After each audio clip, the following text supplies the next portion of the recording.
দিন আমি জয়েন করি প্রথম আলোতে, সেদিনই 21 আগস্টের গ্রেনেড হামলা ঘটনাটা ঘটে। চিফ রিপোর্টারের কাছে ফোন আসে বঙ্গবন্ধু এভিনিউ থেকে। যিনি রিপোর্টার ফোন করেছিলেন তিনি আসলে কথাই বলতে পারছিলেন না, কারণ হচ্ছে যে তার গলার আওয়াজ এবং অন্যান্য অনেক কিছুর আওয়াজে তার গলার আওয়াজ চাপা পড়ে গিয়েছিল।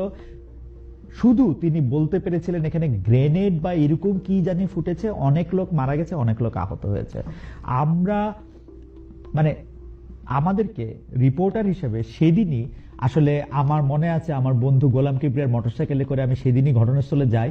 ঘটনাস্থলে যাওয়ার পরে আমার মনে পড়ে আমরা যখন সচিবালয়ের সেকেন্ড গেটের এখানে, তখন আমার সাবেক সংসদ সদস্য জনাব রহমতুল্লাহর কথা মনে পড়ে।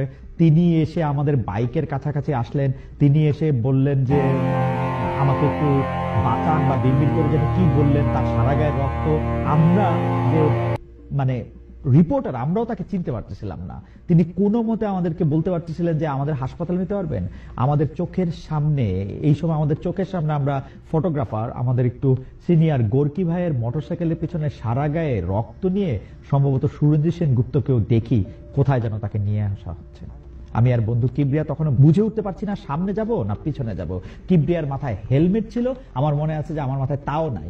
এখনো গ্রেনেড ফুটছে, অন্তত দুটি গ্রেনেডের আওয়াজ আমরা তখনও পেলাম। এর মধ্যে ঠিক করলাম সামনে যাব এবং প্রথম দৃশ্য যা দেখলাম, আমাদের যদ্দূর মনে পড়ে, আইভি রহমান শূন্য চোখে বসে আছেন, তার দুটো পাই উড়ে গেছে, আমরা তাকে দেখেও চিনতে পারি নাই। তখনও কোনো মেডিকেল অ্যাসিস্ট্যান্স আসে নাই। আশেপাশে কারো পা, কারো মাথার খুলি, কারো হাত ছড়ায় ছিটে আছে। আমরা তখনও জানি না শেখ হাসিনা মারা গেছেন কি বেঁচে আছেন, কিন্তু তিনি সিভিয়ারলি ইনজুর্ড, এই কথা অনেকেই বলছেন। এমন সময় শুনলাম আমাদের বন্ধু, কলিগ, ফটোগ্রাফার জিয়া ইসলাম, যিনি নাকি ওই দিন ট্রাকে ছিলেন, তাকে নাকি গ্রেনেডের আঘাতে উড়ে যেতে দেখেছেন কেউ কেউ।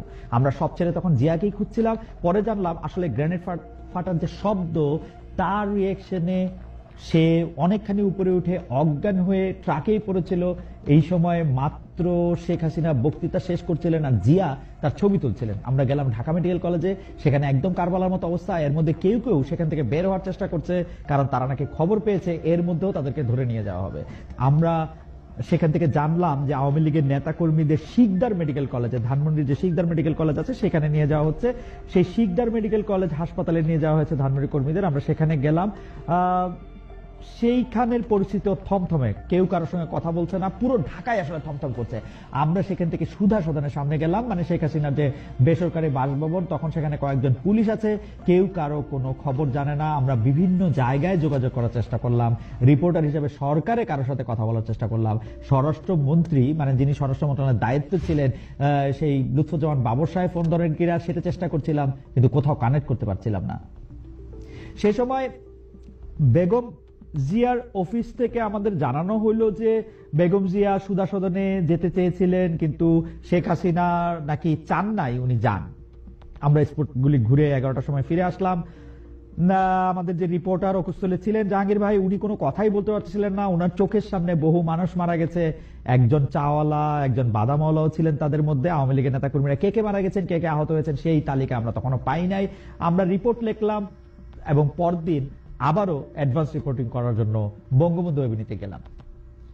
বঙ্গবন্ধু এভিনিউতে যেখানে আসলে 21 আগস্টে গ্রেনেড হামলাটা ঘটেছিল, সেখানে সকাল 8টা থেকে 8:30টার দিকে আমি পৌঁছালাম। ওখানে তখন কয়েকজন পুলিশ ছাড়া আমি আর কাউকে দেখি নাই। শত শত জুতো পড়েছিল, 3টা পুলিশ, তাদের মুখে কোনো কথা নাই, আগের দিনের কিছুই সরা নাই, হাজার হাজার জুতা, ভাঙা চশমা, রক্তের রেসিডিউ, মানুষের মগজও মনে হয় আমরা কিছুটা একাকার হয়ে দেখলাম। সহকর্মী টিপু সুলতান এর মধ্যে এক রিপোর্ট করলেন যে গ্রেনেড এখানে ব্যবহার করা হয়েছে তার নাম আরজেস গ্রেনেড। এটা বাংলাদেশের সামরিক বাহিনী ব্যবহার করে না, পাকিস্তান আর্মি ব্যবহার করে, আর গ্রেনেডটা আসে চীন থেকে। এরকম কিছু তথ্য সম্বলিত কয়েকটি রিপোর্ট সে সময় ছাপা হলো। এই রিপোর্টের ভিত্তিতে নিরাপত্তা বিশেষজ্ঞরা জানালেন যে বাংলাদেশে গ্রেনেডের কথা কেউ শোনে নাই, এমনকি গ্রেনেডের কথাই কেউ শোনে নাই, আরজেস গ্রেনেড দূরে থাক, এমনকি আন্ডারগ্রাউন্ড মার্কেটে যে অস্ত্রশস্ত্রের যে বাজার আছে না, সেইখানেও আসলে গ্রেনেডের কোনো বেচা কেনা নাই। এর আগে গ্রেনেড কোথাও ব্যবহৃত হয়েছে কিনা সেইটাও জানে না, কারণ গ্রেনেড ছুটতে গ্রেনেড একটা বিশেষ ধরনের আগ্নেয়াস্ত্র, যেটা ছোড়ার জন্য বিশেষ ট্রেনিং লাগে, সেরকম প্রশিক্ষণ বাংলাদেশের সামরিক বাহিনী ছাড়া আর কারো নাই। এই সময় প্রথম আলোতে ডক্টর আসিফ নজরুল, ফরহাদ মাঝার, মশিউল আলম, রামেন্দ্র মজুমদার অনেকে এই সম্পর্কে লিখলেন।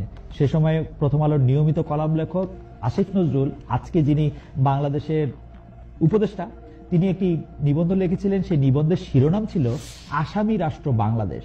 তিনি লিখেছিলেন, এই ঘটনাকে কেন্দ্র করে বিদেশি দেশগুলির কাছে বাংলাদেশ মৌলবাদী ও সন্ত্রাসী রাষ্ট্র হিসেবে চিহ্নিত হচ্ছে। বাংলাদেশের সন্ত্রাস দমনে আন্তর্জাতিক সহায়তার নাম করে বাংলাদেশে এসেছিলেন যুক্তরাষ্ট্রের পররাষ্ট্র মন্ত্রণালয় থেকে কফার ব্ল্যাক। এতে নিজের আশঙ্কার কথা লিখেছিলেন তিনি। এর কারণে যে বাংলাদেশের অস্তিত্ব সংকটে পড়তে পারে এমন ইঙ্গিত ছিল। আসিফ নজরুল এমনও মনে করেছিলেন যে সে সময় প্রশাসনের কেউ এই ঘটনার সাথে জড়িত থাকাই স্বাভাবিক। আওয়ামী লীগ থেকে দাবি থাকা সত্ত্বেও বিদেশের কোনো নিরপেক্ষ কমিটিকে এই ঘটনা তদন্ত করাতে দেওয়া হয়নি। বিএনপি যেহেতু সে সময় সরকারে ছিল, বিরোধী দল সহ দেশের সমস্ত নাগরিকের নিরাপত্তা রক্ষা করা ছিল তাদের দায়িত্ব, কিন্তু তারা পালন করে নাই সেই দায়িত্ব। ইংরেজিতে বা ইংরেজি মানে যদি আমরা এরকম বলি, একটা প্রবাদ আছে, যারা বিচার বিভাগের সাথে সংশ্লিষ্ট তারা সকলেই এই প্রবাদ আসলে জানেন। সেই প্রবাদটা অনেকটা এরকম, justice hurried is justice buried and justice delayed is justice denied. Common law এর ক্ষেত্রে একটা বড় কথা হচ্ছে, একজন ভালো বিচারক দেখেন নথিপত্র, আরেকজন খারাপ বিচারক তাকিয়ে থাকেন প্রেস ক্লাবের দিকে। এটা এমন একটা স্কিল, এটা এমন একটা ক্রাফট যেটা অর্জন করতে হবে। অর্থাৎ আমি বিচারকদের কথা বলছি, আমি জানি না মানে বিচারকরা যে বিচার করেন আমরা এটা মনে করি কিনা, এটা যে কেউ এটা করতে পারবেন। আমি আমি আমি আমি খুব আমি খুব জোর দিয়ে বলতে চাই, বিচারকের কাজটা যে কেউ আসলে করতে পারেন না। তার ফলে কি হয়েছে, যেটি আগে বলছিলাম যে বিএনপি কিন্তু বিষয়টি চাপা দেওয়ার জন্য, সেই সময়কার বিএনপি সরকার, আমি তাদেরকেই দোষ দিব যে তারা বিষয়টি চাপা দেওয়ার জন্য নানা রকম প্রক্রিয়া করেছেন। তারা জজ মিয়া বলে একজনকে হাজির করেছেন, সেই জজ মিয়াকে নিয়ে আষাঢ়ে গল্প এবং তাকে নিয়ে অনেক কার্টুন কমিক ছাপা হয়েছে। তার ভ্যানিটি ব্যাগে করে শেখ হাসিনাটি নিয়ে এসেছিলেন, গ্রেনেড মেরেছেন, সেটিও তারা এরকম করে বলেছেন।